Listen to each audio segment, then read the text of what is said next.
Bueno, vamos a entrar en materia. Vamos con la prédica y el título de esta prédica es Cuidado con el doble ánimo que puede venir con las pruebas y tentaciones. Bueno, hoy vamos a tener una dinámica un poquito diferente y voy a necesitar de mucha atención de parte de ustedes. ¿En qué sentido? Voy a necesitar que cada uno lea la Biblia.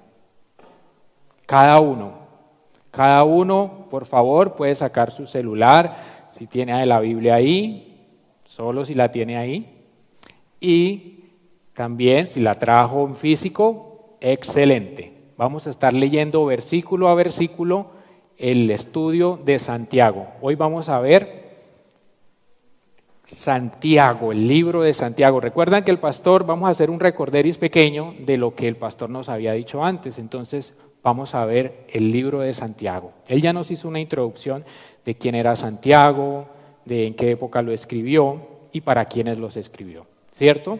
Entonces, no siendo más, vamos al libro de Santiago, al capítulo 1 y vamos al versículo 2.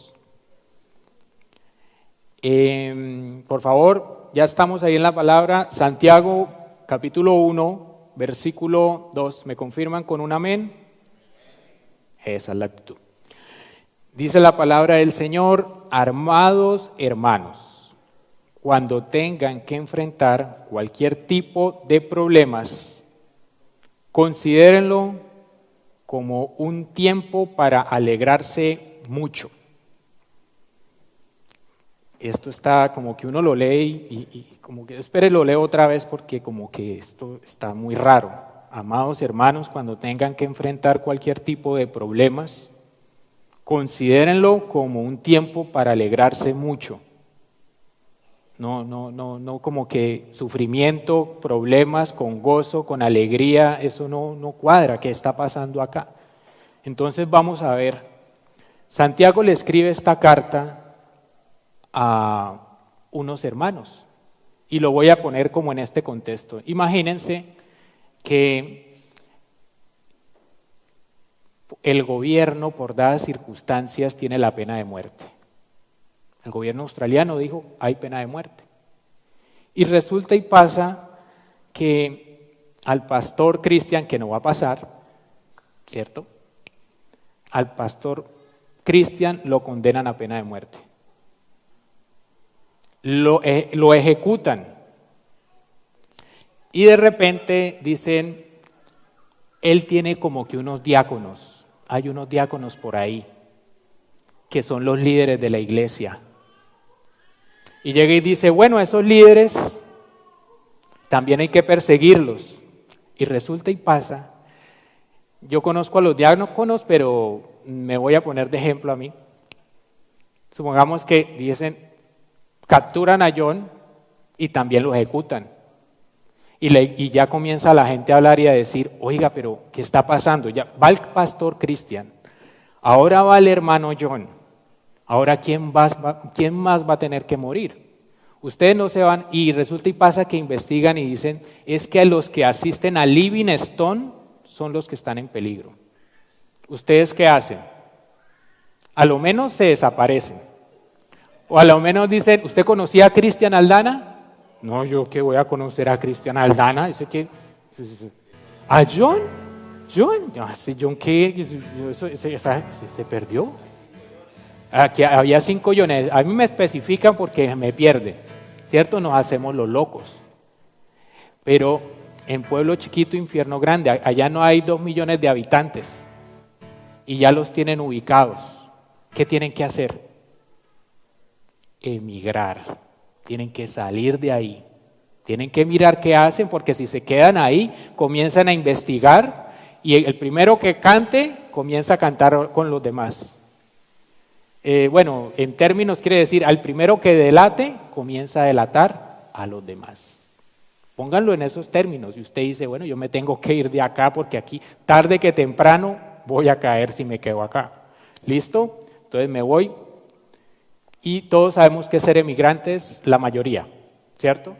Bueno, usted llega y pide una visa Y esa visa es una visa de, digamos que es asilado político, ¿cierto? Asilado político quiere decir que el gobierno te comienza a perseguir. Incluso hay amenazas de muerte y tú puedes pedir en un asilo de cualquier país que te vas. Pero en ese tiempo no había embajada para pedir asilo, no había visa, no había nada. Usted tenía que salir corriendo y con lo que fuera y llegar a otro país que no era el suyo, a otro país que no tenía sus costumbres y tiene que llegar allá a defenderse como pueda.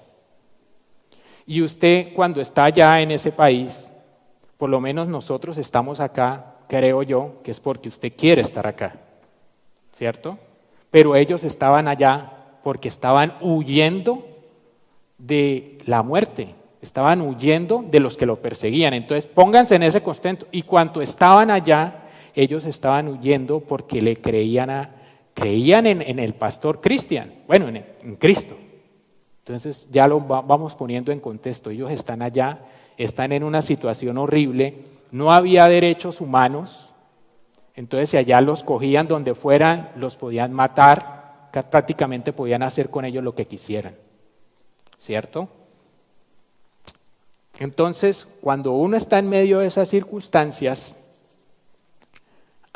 yo coloqué 3 preguntas, pero hay muchas preguntas que se pueden hacer. Entonces, la primera pregunta es, ¿por qué pasan estas cosas que nos lastiman? ¿Y qué cosas pueden llegar a pasar? Cosas de diferente tipo. A ellos les estaba pasando una persecución, pero ¿quién ha pasado por pruebas económicas? Quiere decir que no tienes empleo, que no tienes la economía, que está pasando. ¿Quién ha pasado por pruebas económicas? Yo.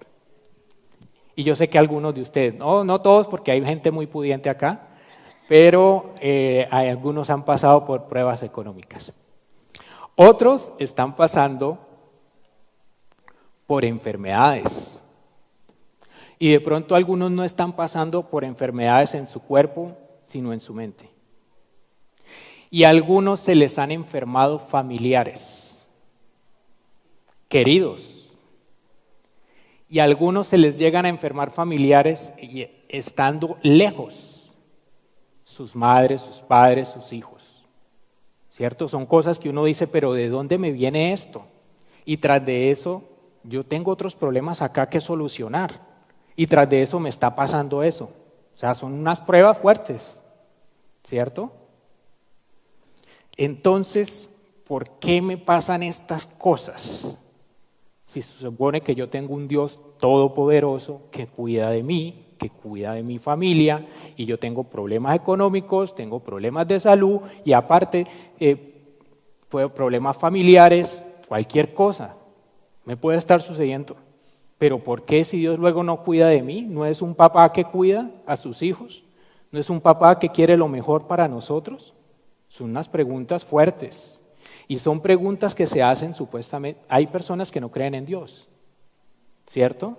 Y ellos dicen, ¿por qué si es un Dios tan bueno, por qué si es un Dios tan amoroso, permite que pasen cosas malas a la gente buena? Y dice, a la gente mala, a la gente que cree en Dios, ¿por qué le pasan cosas malas? Es una pregunta que la gente, los ateos se hacen y dicen, bueno, entonces ¿dónde está el Dios que es bueno? ¿Dónde está el Dios que quiere lo mejor para sus hijos, para su creación? Y vamos a ir yendo paso a paso hacia la respuesta. Vamos por favor otra vez a Santiago en el capítulo 1 y retomamos en el versículo 3 y 4. Dice, así cuando su confianza en Dios sea puesta a prueba, ustedes aprenderán a soportar con más fuerza las dificultades. Por lo tanto, deben resistir la prueba hasta el final para que sean mejores y puedan obedecer lo que se les ordene. Bueno,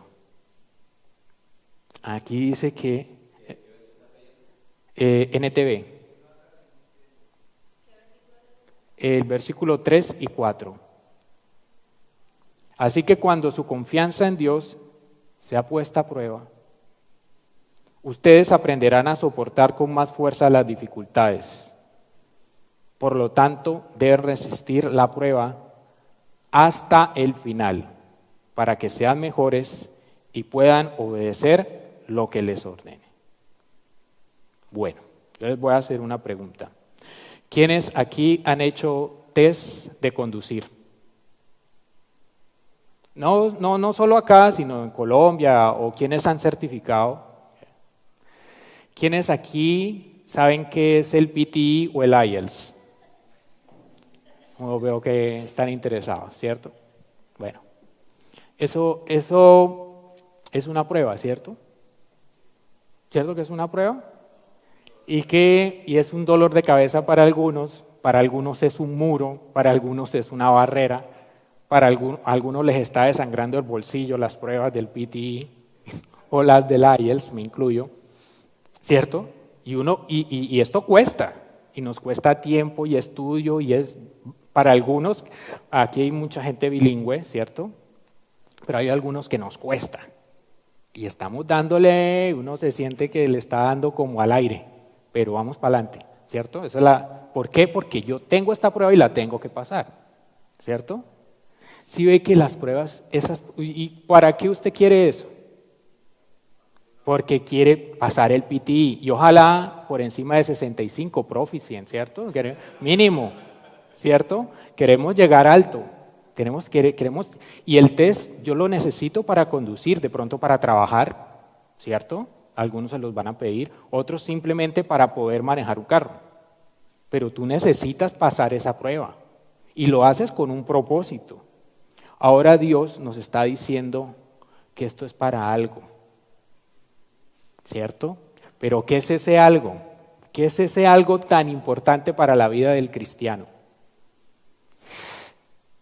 Es doloroso, es fuerte y esto no se recibe por unción.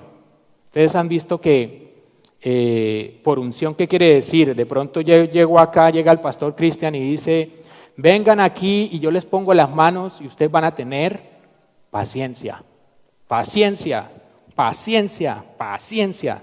Así no funciona. La paciencia toca adquirirla. Esta paciencia toca adquirirla. ¿Y cómo toca adquirirla? Pasando pruebas. No hay otra manera, no hay atajos, no hay algo. Ahí me da risa porque a veces en el PT uno llega y dice, los trucos del PT para sacar 80, los trucos del PT para sacar 90. Ahí no hay trucos. Ahí tú no puedes coger aquí y allá y esto, y no, ahí no hay trucos. Nos tocó pasar por ahí, no hay otra cosa, pero yo ¿cómo puedo tener fe? ¿Y cómo vas a hablar de fe si no te pasa por la prueba? Eso es dura cosa para nosotros los cristianos y nadie puede decir que no va a pasar pruebas. Todos, absolutamente todos estamos pasando pruebas en algún momento de nuestras vidas. Es un trago que no se puede decir, yo esto no voy a tomar. Es algo que se vas a encontrar en el camino. Es como cuando alguien maneja moto y la pregunta no es si se ha accidentado, sino si ya se accidentó, porque eso va a pasar.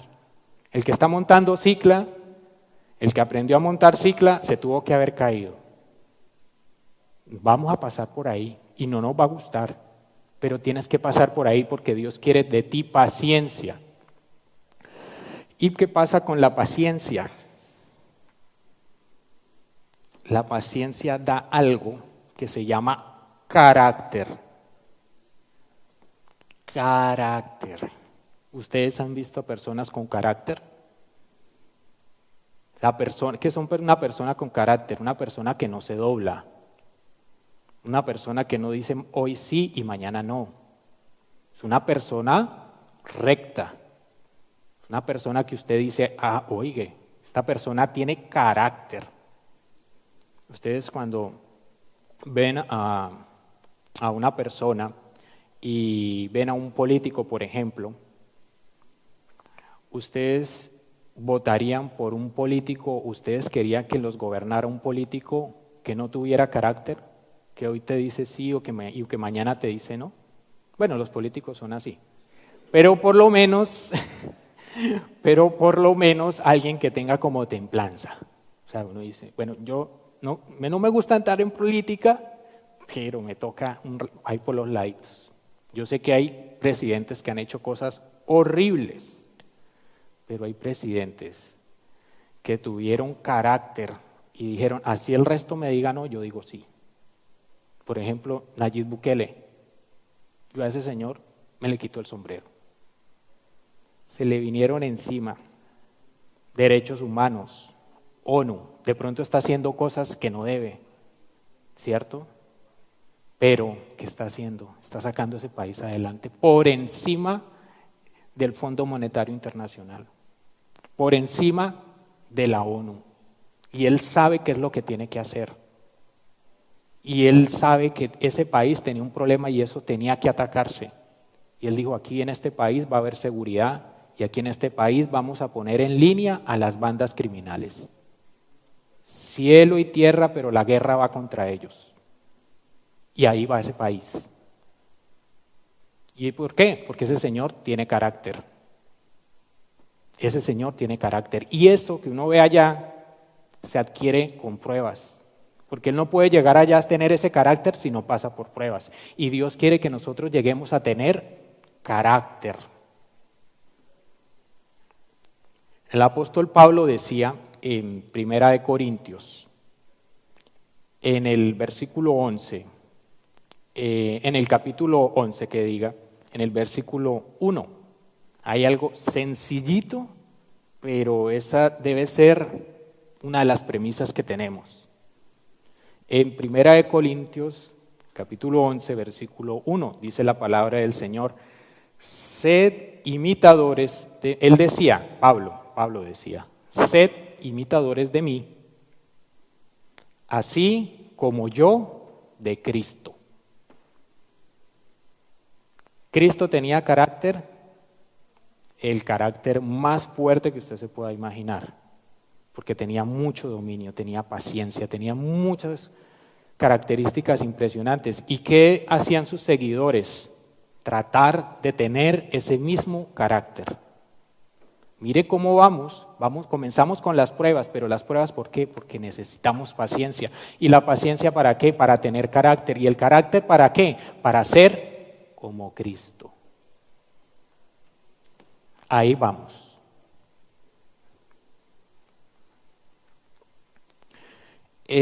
Volvemos otra vez a la lectura de Santiago en el capítulo 1 y vamos ahora al versículo 5. Dice la palabra del Señor: si alguno de ustedes requiere de sabiduría, pídasela a Dios y Él se las dará. Pues Dios se la da a todos en abundancia y sin hacer ningún reproche. Bueno, ya hay un concepto que tenemos claro, ahora vamos a hablar de la sabiduría. La sabiduría, aquí Santiago nos hace en cuenta que la sabiduría no es conocimiento, la sabiduría no es exclusiva para algunos, sino que cualquiera puede pedir sabiduría. Y aquí a todas estas, entonces, ¿qué es la sabiduría? Bueno, la sabiduría es hacer las cosas conforme a la voluntad de Dios, hacer lo que Dios quiere que hagamos, tener carácter, hacer las cosas conforme al carácter de Dios. Eso es lo que quiere. En el versículo 6 y 8 de Santiago dice: pero tiene que pedir con fe y sin dudar nada, porque el que duda es como las olas del mar, que el viento agita y lleva de un lado a otro. Quien sea así, no piense que recibirá del Señor cosa alguna, pues quienes titubean son inconstantes en todo lo que hacen. Bueno, ¿quién conoce el yo-yo? Bueno, yo soy latinoamericano, yo conozco el yoyo. El yoyo, ¿qué es? Un juguete que usted llega, tiene una cuerdita, ¿cierto? Y usted llega y ¿qué pasa? La cinética hace que baje y la fuerza de rebote hace que suba. Y entonces amarrada con el cordón usted llega y sube y baja, y sube y baja, y sube y baja. Entonces, Dios quiere que tú no seas un yoyo. No quiere, suena chistoso, pero Dios lo que quiere es gente de carácter. Dios lo que le está haciendo en nosotros con las pruebas que pueden ser difíciles, que nos duelen, que nos incomodan, esas cosas que usted no quiere pasar, pero que las va a pasar, que está formando Dios ahí, está formando carácter. No está formando una persona que hoy dice sí y mañana no. Él está buscando formar algo firme, algo estable. Y yo te voy a decir por qué. Porque la iglesia de Cristo necesita cimientos. La iglesia de Cristo necesita carácter. ¿Ustedes se imaginan una casa con unos cimientos débiles? ¿Para qué sirve? Una carpa, prácticamente. Pero si tú te construyes algo con cimientos de carácter fuertes, sólidos, ¿qué va a hacer? Vamos a hacer un edificio. Vamos a hacer, ¿de cuántos pisos? De ese tamaño, así como es el edificio, así necesitamos los cimientos fuertes. ¿Y la iglesia de Cristo quiénes son? Los otros hermanos, los líderes, el pastor, los diáconos, los servidores, la iglesia de Cristo, somos los hijos de Dios. La iglesia de Cristo somos los hijos de Dios. ¿Y quién es hijo de Dios en este lugar? Somos hijos de Dios. Amén. Y Él está formando yoyos. No, Señor. Está formando columnas, cosas fuertes. No como dice. No somos mantequilla, ni somos plastilina. No, Señor, a nosotros el Señor nos está probando y hemos pasado por pruebas, pero con propósito, con firmeza, porque el Señor te necesita a ti y no necesita a alguien que vaya para un lado y vaya para el otro, y no necesita a alguien que diga hoy sí, que mañana diga no, que hoy diga blanco y mañana diga rojo. Necesita a alguien que diga contigo. Dios está diciendo, puedo contar contigo porque tú eres fuerte, porque tienes carácter. Eso es lo que está buscando Dios, está buscando eso.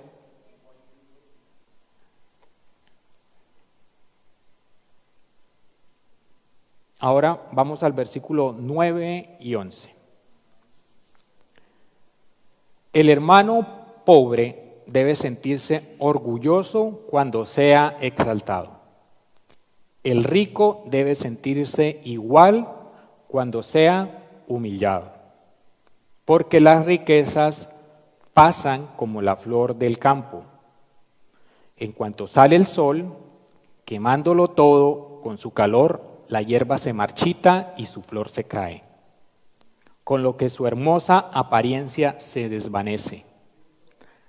Así también se desvanecerá el rico con todas sus empresas. Por empresas, imagínense por sus propiedades.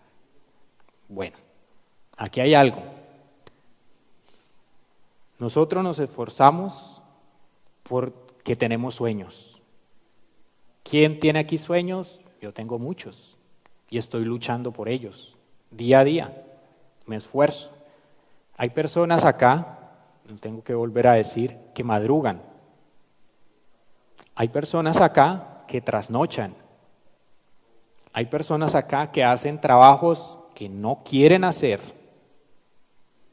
Aquí hay personas que se están acomodando a cosas que antes nunca pensaron que tenían que acomodarse.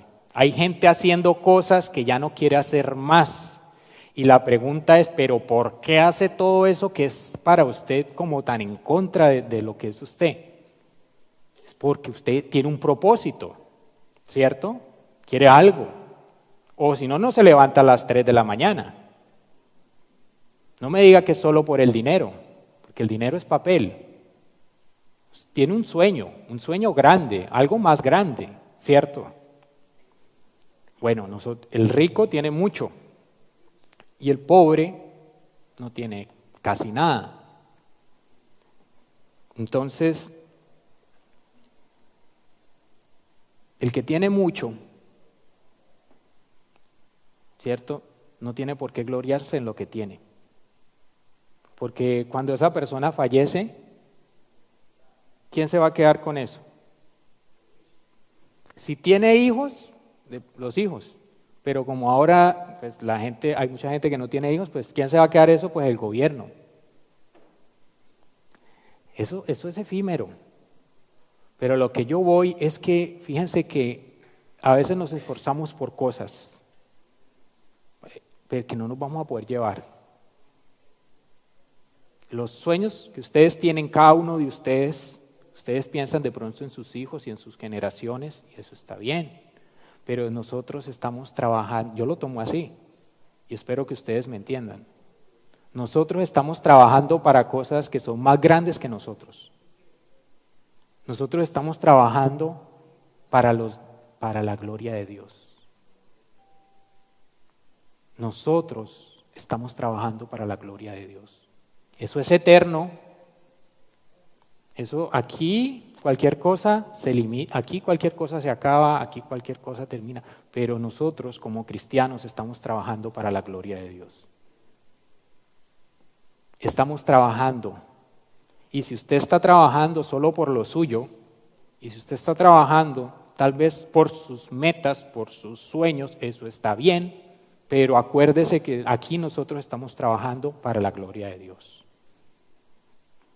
En el Santiago, en el versículo 12 dice, dichoso el que hace frente a la tentación, porque pasada la prueba, se hace acreedor a la corona de vida, la cual Dios ha prometido a dar a quienes lo aman.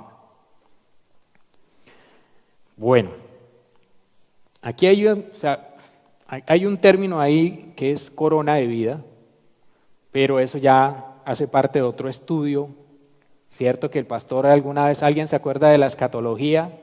Estudios del fin, Apocalipsis, ¿sí? Aquí lo importante para resaltar es que Dios premia.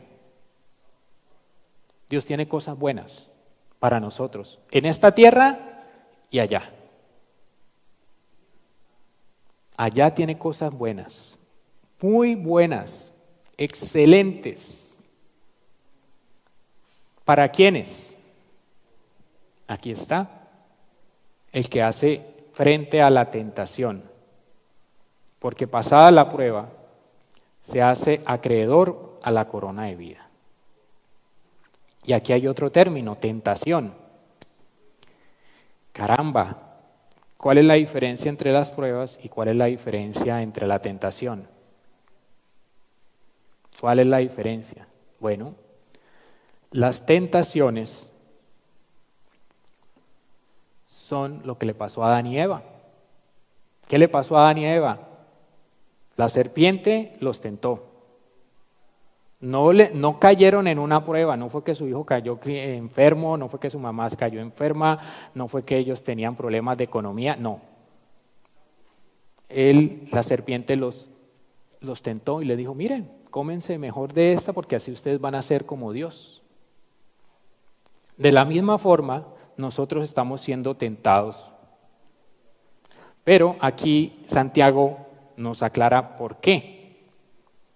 Dice en el versículo 13 y 14, dice, cuando alguien sea tentado, no diga que ha sido tentado por Dios, porque Dios no tienta a nadie, ni tampoco el mal puede tentar a Dios.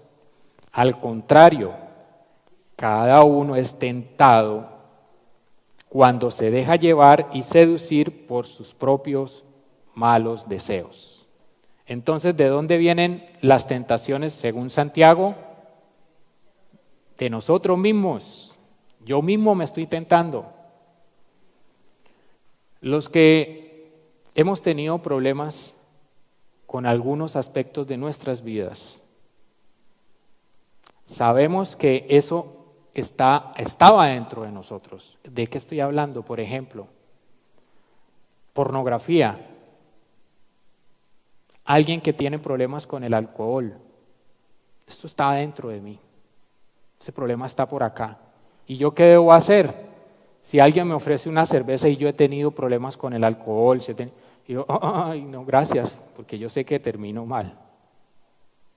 Que he tenido problemas con la pornografía. Usted llega ahí, dice, no, yo esto no lo voy a ver, mejor dejémoslo allá. Eso viene de dentro. ¿Y por qué lo hace la aclaración Santiago?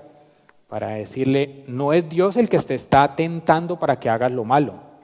No es Dios el que está diciendo, a usted lo voy a tentar con cerveza, con alcohol, con pornografía, con infidelidad. No lo voy a tentar. Yo no soy, eso va dentro de usted y tiene que tener cuidado.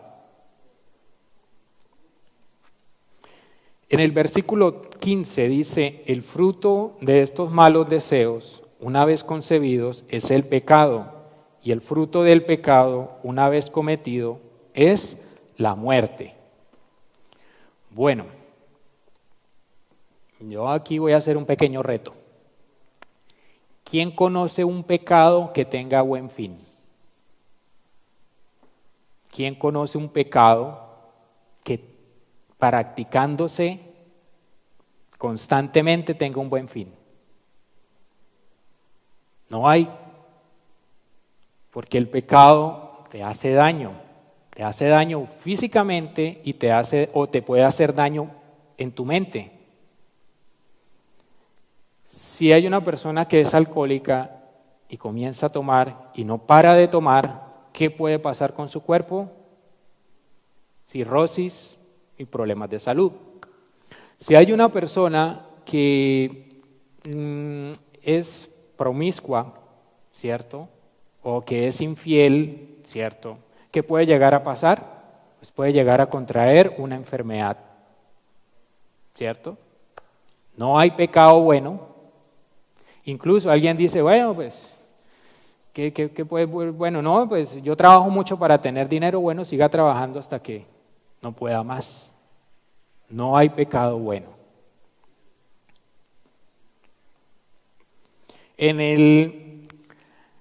Aquí terminamos, dice Santiago en el capítulo 1 del 16 y 18, dice, queridos hermanos míos, no se equivoquen, toda buena dádiva y todo don perfecto desciende de lo alto, del Padre de las luces, en quien no hay cambio ni sombra de variación. Él por su propia voluntad nos hizo nacer por medio de la palabra de verdad, para que seamos los primeros frutos de su creación.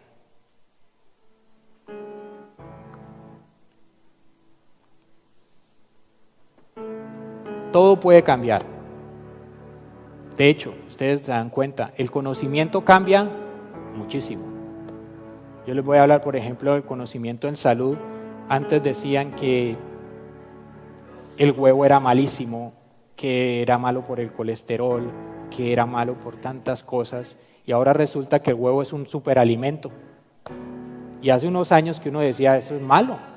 No, que la grasa, por ejemplo, un pedazo de carne así con gordito, es muy rico, a mí me gusta, pero yo antes no lo comía, y uno decía, uy, ese gordito te mata, te va a dar mejor dicho. No, ahora que dicen, no, pues es que esa es la mejor dieta, la dieta con grasa, pero grasa de verdad, no grasa industrializada. El conocimiento cambia. Hay conceptos y filosofías que cambian. Miren, antiguamente, ay Dios mío, el tiempo. Antiguamente los hombres, por ejemplo, veían a los indígenas o a las personas locales, las veían como de segunda categoría. Y ahora estamos recordando y ahora la gente dice, pero si ellos tienen toda una cultura y tienen todo un conocimiento en plantas, un conocimiento en tantas cosas, y ahora se aprecian esas culturas. Todo cambia. Lo que tú piensas hoy, mañana no es. Pero si en algo podemos nosotros estar confiados, es en Dios. Si no le van a pasar los años, a él no lo van a hacer cambiar de opinión, que porque la mayoría vote que sí, no importa. No. Él puede y él seguirá haciendo su voluntad y él tiene un criterio y eso no va a cambiar. Así usted se pare, diga aquí, que diga allá, que esto, que lo otro, que los derechos humanos, no, nada. Dios tiene una manera de ser y no va a cambiar. ¿Y saben algo? Dios quiere que nosotros seamos de ese carácter. Y que las pruebas y las cosas y las circunstancias que nos lleguen a pasar no hagan que nosotros cambiemos. Porque Dios quiere integridad en ti. Dios quiere carácter en ti. Porque Él no cambia y Él quiere que seamos a su imagen y semejanza. Vamos a hacer una oración. Por favor, coloquémonos de pie. Señor Todopoderoso, Padre Precioso, en esta tarde, noche ya, Señor, te damos gracias, Padre, porque sabemos, Señor, que las pruebas que nosotros estamos pasando, porque sabemos que tú quieres sacar de todo esto que nos está sucediendo, porque nosotros ahora sabemos que tú quieres formar en nosotros un carácter, Señor. Tú quieres de nosotros integridad, Señor. Tú nos estás formando y sabemos que todo esto que estamos pasando tiene un propósito en ti. Sabemos que todas estas circunstancias, que todo lo que podamos llegar a vivir incluso en el futuro, Señor, en ti tienen propósito y no se desparrama y no se pierde una lágrima y no se va a perder en ti nunca, Señor, el dolor que nosotros podemos llegar a sentir, porque sabemos que tú nos amas y tú tienes con nosotros propósitos grandes, Señor. Ayúdanos, Señor, y danos la paciencia y danos el carácter. En el nombre de Cristo Jesús. Amén y amén.